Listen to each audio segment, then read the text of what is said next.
I think street fashion is very interesting. It's a very intrinsic part of my culture and also British culture. And sort of websites like Sartorius, is it, and Style Scout, things like that. It's kind of interesting picking up on what people wear on the street. We're based in Spitalfields, which is a very interesting area. It's a very young, vibrant area.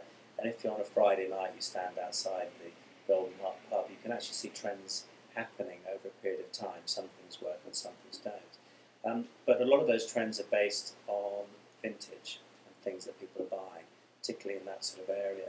So you are seeing, return to early 80s. I saw these two guys with slightly short back on the side and slight fringe, slightly higher rise trousers and white sort of painted Oxfords and wearing Ray-Ban Wayfarers and a buttoned-up shirt. Very 80s, but doing it a slightly different way.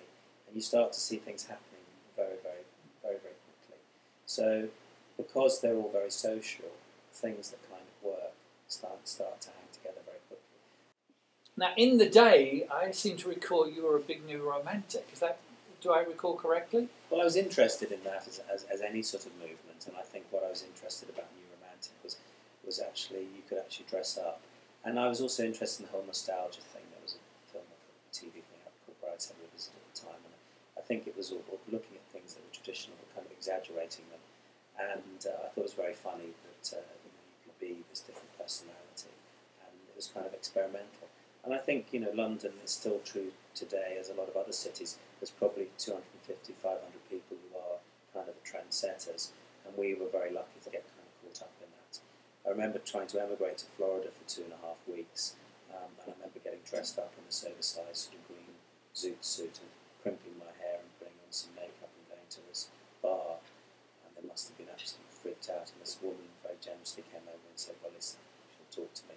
Came over and said, are you one of those punk rockers? And I said, no, I'm a New Romantic, looking my hair like that. But it was a very interesting scene. Brands that we know of now were not so strong, and you had to really create your own kind of look.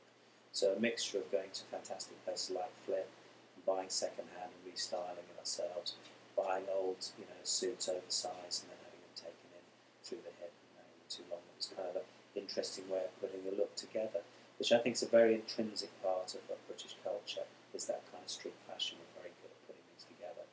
So I used to hang around with a lot of interesting people, many, many clubs like Blitz, Club for Heroes, those sort of things. But I remember the Camden Palace turning on one night and Steve Strange on the door there in his Anthony Price suit with Crocs-eye blonde hair saying, only blondes tonight.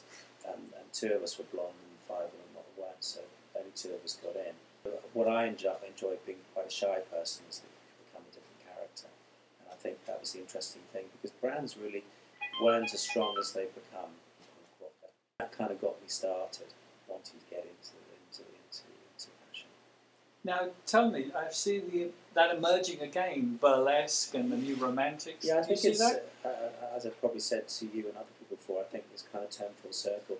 Burlesque is kind of interesting. We have a fantastic girl working for us at the moment who has kind of her own alter ego, but she's quite a shy person, but I find it interesting that she likes to dress up to be somebody else, and is it Dita Von Teese? If you look, they're very different in real life, and I can relate to that. You actually become this sort of personality and have a lot of fun. But what I'm interested in is they're rediscovering, very traditional things, like it's a 40 star, and reinterpreting, and it's making it actually fun.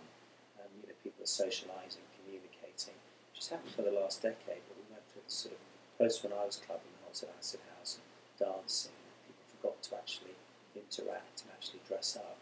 It was more about being comfortable and dancing as long as you possibly could. So it's a very interesting phase of